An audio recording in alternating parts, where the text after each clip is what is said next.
Assalamualaikum warahmatullahi wabarakatuh. Perkenalkan, nama saya Elianti Nur dari Prodi Manajemen. Di sini saya mau menjelaskan tentang apa itu pemimpin, kepemimpinan, gaya kepemimpinan, dan keefektifan kepemimpinan. Nah, yang pertama itu ada pemimpin, yaitu seorang yang memiliki kemampuan untuk memengaruhi, mengarahkan, dan memotivasi individu atau kelompok untuk mencapai tujuannya. Nah, pemimpin tidak hanya bertindak sebagai pengarah, tetapi juga sebagai inspirasi bagi para pengikutnya.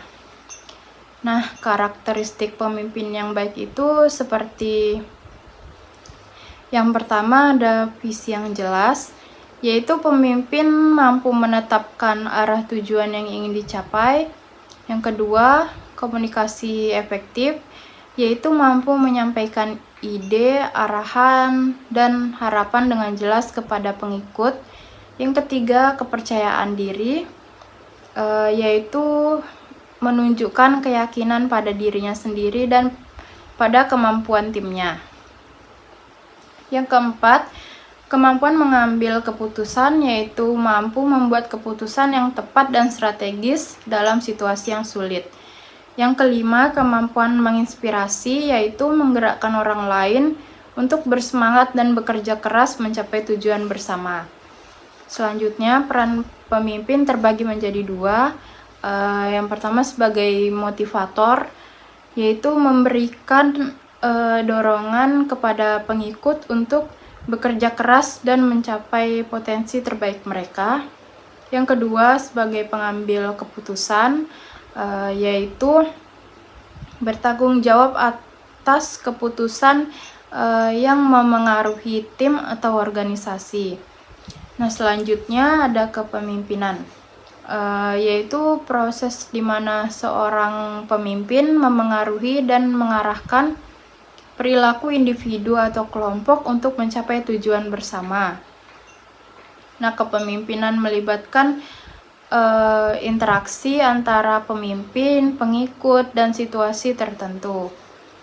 Nah, berikutnya ada komponen utama kepemimpinan, yaitu yang pertama ada pemimpin, yaitu individu yang memiliki pengaruh terhadap kelompok. Yang kedua, pengikut, yaitu orang-orang yang dipengaruhi dan diarahkan oleh pemimpin. Yang ketiga, situasi, yaitu kondisi atau konteks yang memengaruhi gaya pendekatan kepemimpinan. Yang keempat, tujuan, yaitu sasaran atau hasil yang ingin dicapai melalui kepemimpinan. Selanjutnya, elemen kepemimpinan yang efektif ada 4, yaitu yang pertama, kemampuan untuk beradaptasi dengan situasi. Yang kedua, hubungan yang baik antara pemimpin dengan pengikut. Yang ketiga, pemahaman terhadap kebutuhan dan potensi pengikut. Yang keempat, kemampuan memecahkan masalah secara strategis.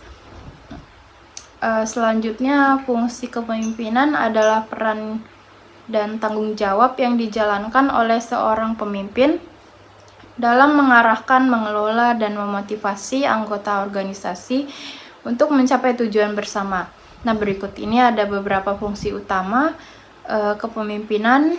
Yang pertama ada fungsi perencanaan, yaitu pemimpin bertanggung jawab untuk merumuskan visi, misi, dan strategi organisasi. Yang kedua ada fungsi pengorganisasian.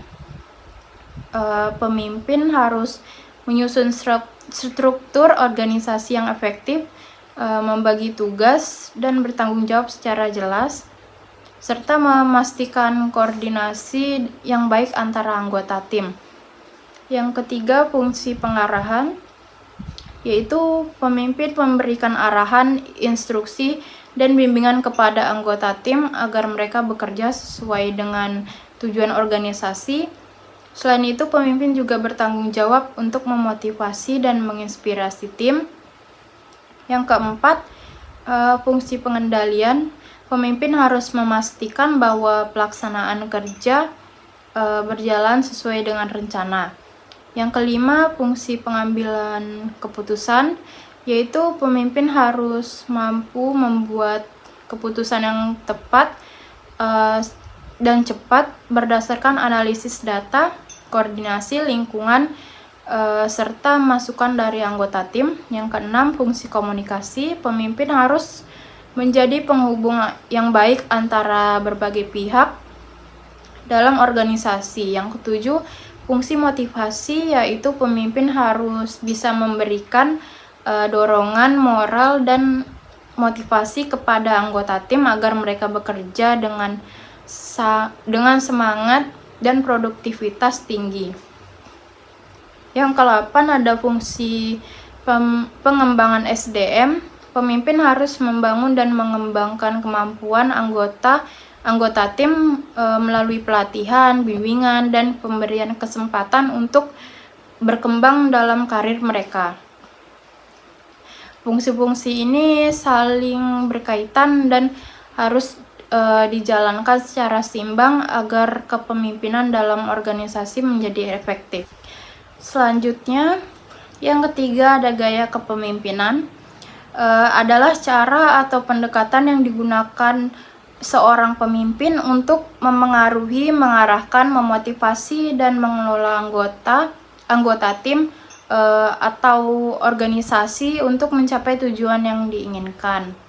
Nah, jenis-jenis gaya kepemimpinan itu terbagi menjadi 3. Yang pertama ada otoriter, yaitu pemimpin mengambil semua keputusan tanpa melibatkan tim.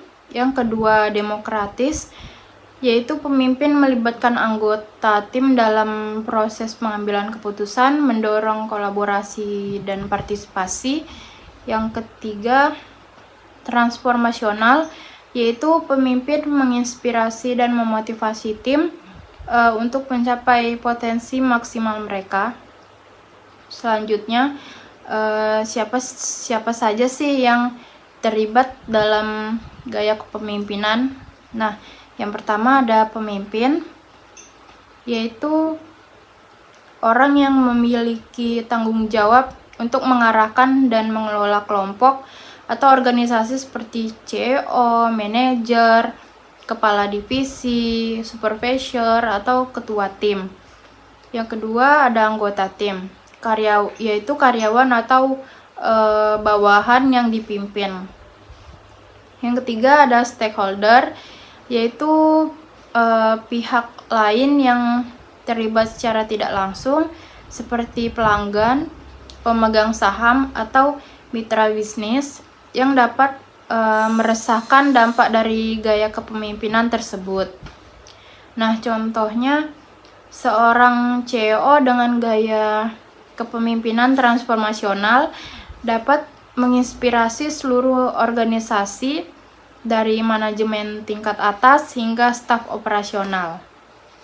Selanjutnya, kapan nih gaya kepemimpinan diterapkan? Nah, yang pertama, dalam situasi krisis, yaitu gaya otoriter sering efektif untuk pengambilan keputusan cepat, misalnya saat menghadapi bencana alam atau krisis keuangan. Yang kedua, saat mengelola proyek, yaitu gaya demokratis bisa meningkatkan partisipasi tim saat perencanaan dan pelaksanaan proyek.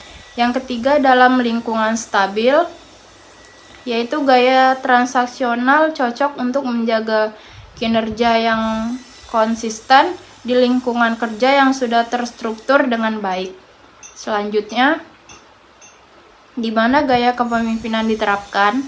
Nah, gaya kepemimpinan diterapkan di berbagai lingkungan seperti yang pertama, organisasi bisnis, yaitu perusahaan besar atau startup menggunakan gaya kepemimpinan yang bervariasi sesuai kebutuhan.